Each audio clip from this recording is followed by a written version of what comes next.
Hi everybody, this is Dino Chris from Prehistoric Facts, and this is a Q&A episode, so let's get started, shall we? So Lukezilla, your first question, who would win, Pliosaurus / Predator X or Deinosuchus? So you got two animals that mostly live in the water. So Deinosuchus, a giant crocodile that can get pretty close to 40 feet. And Pliosaurus or Predator X, I mean, whatever you want to, which one you want to prefer, can actually be between 25 and 30 feet. And that animal lived in the Jurassic, whereas Deinosuchus lived in the Cretaceous period, late Cretaceous period. Well, I would probably say on this one, Deinosuchus might actually have the advantage in this one because of its armor. Because crocodiles, they have bony scutes. They have bone in their skin. And so they have that type of armor in there. Whereas Pliosaurus, there's no evidence that it had armor in its skin. So I probably would say is that Deinosuchus would actually win this one in a pretty good way. And also Deinosuchus has got a much stronger bite force. And so, yeah, I would go with Deinosuchus on that one. And your second question, why do people still believe Megalodon to be alive? Well, there are some things that go with that. One is like a lot of, say, fishermen's tales that have been passed on from generation to generation. Because, there's always these fishermen that have been going out to sea, and then all of a sudden they see this a big honking fin or this big shark that just popped out of the water, and they don't know what kind of shark it is, and then they actually think, and they can't recall what kind of shark it is, and then they see images of Megalodon and go that could be the shark. But also there's the black demon shark that is in the Baja Bay in Mexico, which is some people believing that it's Megalodon, but really that's not the case. It's more likely the case is that it's more likely a whale shark, or otherwise they're just seeing great whites, and they're just making the sizes way out of proportion. And also there's also people that think that Megalodon could survive in the deep oceans, say in the abyss, near the Mariana Trench. But I highly doubt that, because first and foremost, Megalodon's body is not really designed to be living in the deep sea. It's more designed to be a little bit closer to shore, where it has more nutrients, and also there's a lot more prey options out there for it to feast on. Because in the deep sea, you're not going to find that much for it to eat. There's not anything big enough to actually sustain it. Is it just going to feast on giant squid all the time? Not really. So what is it going to really feast on, So I think also there's people that think that, because they see, a giant shark or something like that, and they just want to make the shark size really, really big, great whites, for example. There's some people that have supposedly have seen great whites that could get past 25 feet, but there's no evidence to prove that. All it is just hearsay. It's all hearsay, and also there's most likely just fantasies. Mostly, I think it's mostly on fantasy stories been told by fishermen, and also other people that think they may have seen this big fin in the water, or this big body mass in the water. But they could also be seeing whales. They could just be seeing whale sharks, or otherwise a school of fish that's just swimming around, and it may look like a big honking body in the water. Because if you look at big schools of fish, sometimes above water, it almost looks like a big body is swimming in the water. And so, yeah, I mean, it does look really, really creepy that way, but it's more likely is that it's just misidentification, and also just fantasy stories. And then your third question, who wins, the Factinus or great white shark? Easy, great white shark. That's all I can say on that one. All right, Alex. Do you think that the horns and frills of the ceratopsians were able to change color as a warning to predators that were hunting the herds to back off when they were protecting the juveniles or to attract mates during the breeding season? This is a good question. Um, so, what were the horns and frills for on ceratopsians? Well, there's many theories to what the horns and frills were used. First one is defense, and so like the horns are can be used for defense, like say Triceratops horns, maybe the Styracosaurus, Centrosaurus, I mean like in Torosaurus and Pentaceratops.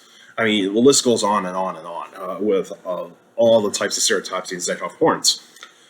Some of them actually do have like more straighter horns to actually show that it's more of a defense, kind of shown as defense. And some frills are designed for defense, mainly Triceratops. Triceratops has a very thick enough frill to use it for defense. But also it is a display structure. The frills are display structure, the horns are display structure. And to like say, to warn predators and also to attract mates.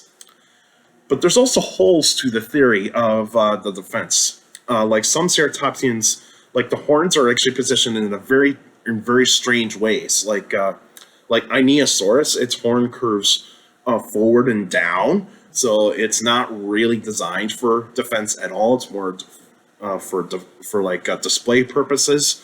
Like a Xenoceratops, like the dinosaur or Utah Ceratops, Utah Ceratops, that did an episode a week ago.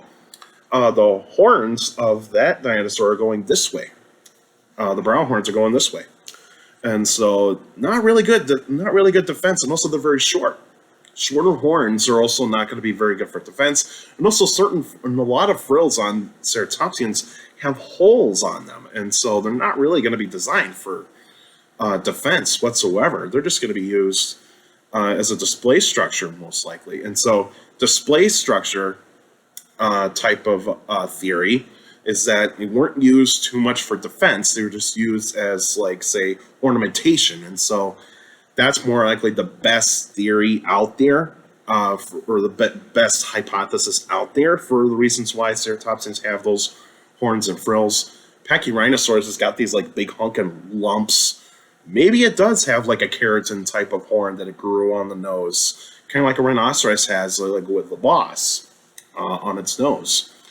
And so maybe that could be used for defense, maybe, but more likely, I think all the horns and frills of ceratopsians are mostly going to be used for defense. Could they change color, mainly the frills? That's highly debatable. There's some paleontologists that do believe that. There's also some paleontologists that don't believe that. They think that it would take a lot of blood to actually go up there to actually show different colors. And so I'm kind of in between on that one of whether or not the frills can change color. I'm like it could happen, but also it could not happen. So I'm actually on the fence on that one. So, but at least it's a really good question, Alex. Thanks for actually sending that one out. And then Benjamin, is Diprotodon the biggest of all prehistoric marsupials? It is one of them. I think it is the largest marsupial to ever live. It is one of the largest ones. Is Argentavis the heaviest of all flying birds? That I don't know of for sure. I think it is, but I'm not totally sure on that one. Is Australotitan the biggest of all Australian sauropods? I think it is. I think it is the largest sauropod discovered in Australia, and I think it's the largest dinosaur in Australia. And who would win, Lythronax or Gorgosaurus? So you got two Tyrannosaurs that are somewhat close to each other in time, but somewhat separated too. I probably would say is that but even though that Lythronax is earlier than Gorgosaurus, so Lythronax and Gorgosaurus, Lythronax is slightly shorter than Gorgosaurus in terms of length and height. Gorgosaurus is going to be a tad bit longer and a bit taller than Lithranax. Lithranax has got probably a little bit more jaw power, so a much stronger bite force. And Gorgosaurus is more agile and would have the speed. I think that one's going to be really close. I think that one's really close. That one's a toss-up because either one of them could actually be considered a winner. I think that's really, really close. I really don't really know who would win that one. I think it's a toss-up, in my opinion. That's all the questions I got for today. So let me know if you. And so next week will actually be an extra episode. So I'll be talking about a book, and that book will be. It's a brand new book that I got a month ago, and so I'll definitely be doing an episode about this book. And so I'll let you guys know on Facebook what kind of book it is going to be. And so I'll be reading through it this weekend and even majority of the week next week. So that way I can give my take on it and also be in front of the camera too. So the episode would be me in front of the camera. And so, yeah, so I'll let you guys know about the extra episode. And then still, if you still got any questions about dinosaurs and other prehistoric life, feel free to email me at dinochrist71@gmail.com. Or just go to my Facebook page, Prehistoric Facts with Dino Chris. Like the page, you guys should post your questions in the comment section. Please put them in the comment section. Don't put them on Messenger. Messengers for private conversations. And so please put your questions in the comment section. And YouTubers out there, like the videos, and also according to my analytics, a lot of you guys are checking out my channel and not subscribed yet. So please feel free to hit that like button, so that actually helps out that algorithm, and also subscribe to the channel if you're not subscribed yet. So please hit that subscribe button and where it says subscribe, and then if you hit it, and it'll say subscribed. And if you want to hit that notification bell, stomp that notification bell to get weekly updates of every single video that comes out, and and you'll get to see weekly videos, and you'll get notified. And if your notifications aren't working, just make sure you get your notifications of YouTube activated too. So make sure you do that.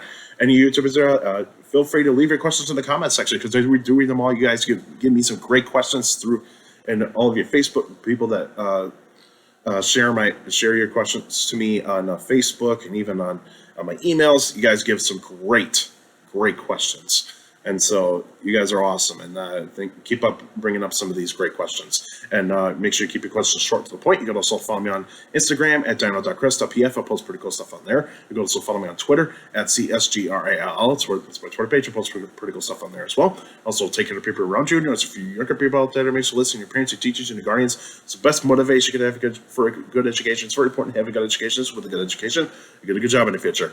That's it for now, and I'll see you guys next week.